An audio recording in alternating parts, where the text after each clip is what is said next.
What you see is a Toyota Tacoma. One of my clients got an oil leak on a valve cover gaskets. You see the leaks right there, and you still see another leak right here. So when that leaks, it fall on the exhaust, and then it burn out, and then come in the car when you turn the air conditioner on. So he got the gasket and the PCV valve. He got some silicone, so we better get it out. And probably gonna take me like an hour and a half or so. I'm taking my time. I got it 7 o'clock in the morning.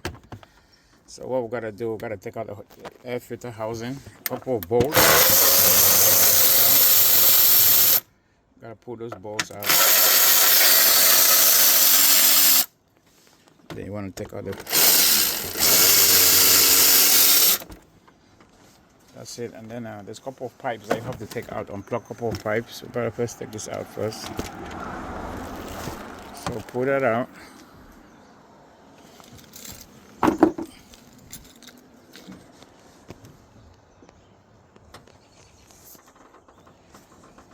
And we gotta take this housing out. He wanna tell me, his mechanic said that I told him you gotta take out the air filter, the top of the filter, but he don't listen to me. He just wanna say what he wanna say, and I hate when people try to challenge me, because there's no way you would take out this valve cover gasket without taking out the filter. You see right there, you have to take out the top to get it out. He said you don't have to. You know, they always want to say their own things, why they like to say. All right, anyway, that's what we're doing. While we're still working on the Toyota, so we got out the air filter. You have to unplug the mass airflow sensor, disconnect the pipe, take out the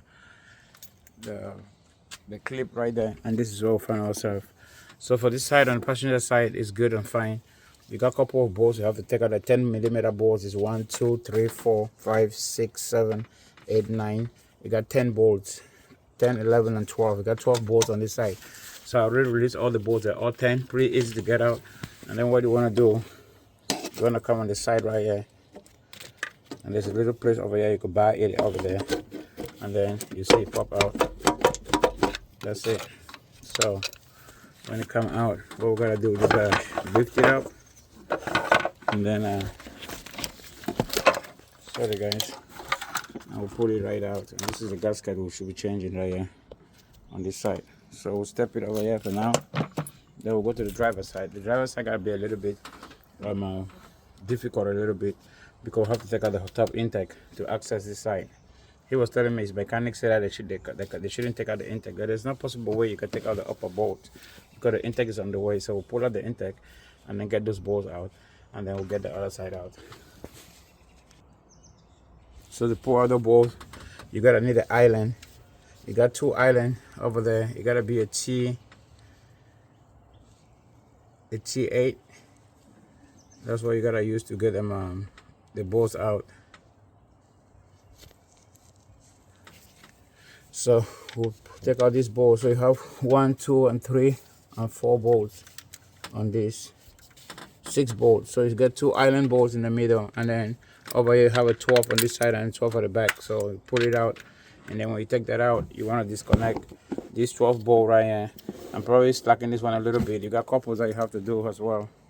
And you want to slacken this one that's holding the intake, and slacken this one. You got to disconnect this hose, just pull it out. This is going for the booster, and then pretty much that's it. Then there's one more hose that's going to the PCV valve, will be this hose right here. So we'll pull this out as well. Right there, that's for the PCV valve. We'll better change the PCV valve underneath right there. And then we'll get the thing up. So let's go. So I'll still hitting it now. Another one thing you want to do, especially for Nissans and Infiniti, when you're trying to take the throttle body, when you're taking out the intake, always try to just take out the throttle body, take out the 4 bolts on the throttle body. Don't disconnect it.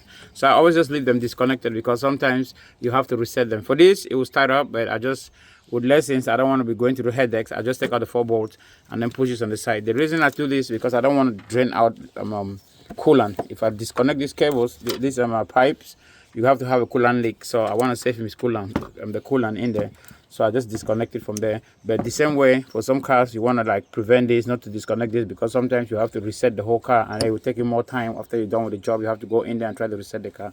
So rather than that, I've already taken out the bolts for the intake, as to say, and I've taken out the brackets that are holding the intake. So now the intake is free, and now I'll pull the intake out. Now all you gotta do is just leave the intake out, and then the intake will come right out. So we'll put the intake over here for now, and then now you have access on this side. So that's how you have access on this side now to take out this valve cover on this side. So we'll go take out the valve cover, and then we'll start putting them back together. Let's go. So got the left side out already, the driver side. We got all the bolts. They got the same amount of bolts on the other side, about 12 bolts. So what you want to do over here, because of the cables, you want to disconnect the injectors. You got to disconnect 3 injectors so the cable can rise up a little bit. And then these are the fuel lines. You want to disconnect the fuel lines from the thing, and then push these on the side. You want to slice it this way to the front. So you want to take out the oil filter so that you could just pull it to the front. I have to wiggle it a little bit, see, because the cables are on the way, so you have to do a little wiggling to get it out. And pretty much it's coming out already. It's just the cables that are actually on the way. And pretty much that's it out. It's so difficult to be working and doing these videos. That's why I always just do videos once in a while. I hate doing videos while I'm walking. It's really terrible. So got both of them out now. Those are that, the valve cover, and now we want to get the gasket. So this is the gasket we're changing right here. So when the gasket get bad, what happens is like it get dry up, and then you see it's not flexible no more. So we bend it, it's like metal. So it's like metal now. You see how you have the cracks on it? You don't have to have these cracks because normally it's rubber. So oil pass through those gaps right there and then slides by and fall on the exhaust. So we got everything out now. What we gotta do now, we gotta clean it up, clean all the surface, and then I clean the other side, and then install the new gasket on the cover, and then clean the cover up, and then we start putting them back in. That's exactly what we're doing. So now we gotta put it back inside now. So we have the gasket already set up. This is the new gasket, and we'll have that cleaned up already. So we're about to put it back in there. We'll have to wiggle it all the way in. I want to do the driver side first because that was difficult, and then we'll go in. So I'm about to drop the phone down because I have to carry the cables up, and I have just one hand, so I can pass this in there and put all the bolts back in there, tie the bolts, put the coil packs, and put everything back on this side. So let's go. So we got the cover put in already. Now we about to put the intake. We're about to drop the intake in now, and then we put the other side, and then we're pretty much done with this car.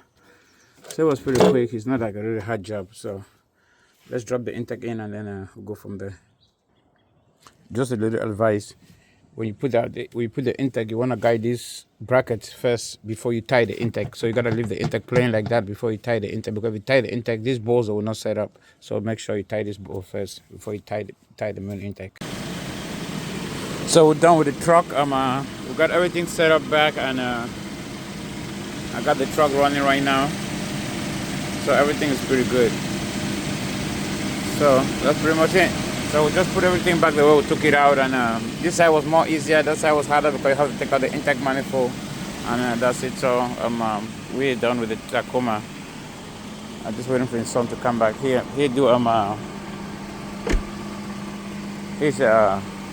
do flooring and a couple of jobs at home. So he got a couple of the trucks. That's another one right there. So I always do all his services for him. It's just like he live all the way on the mountains. It's like all the way in the forest. Yep, so we're good to go. So everything is successful. Stuff like that. I just let his son come check it out, and so these are the old parts right there. And we did change the PCV valve. This right there. When this get blocked up, it causes a lot of trouble with the car. It's called the PCV valve. So that's it. So he's good to go. We'll took about a couple of hours, maybe like an hour and a half. That was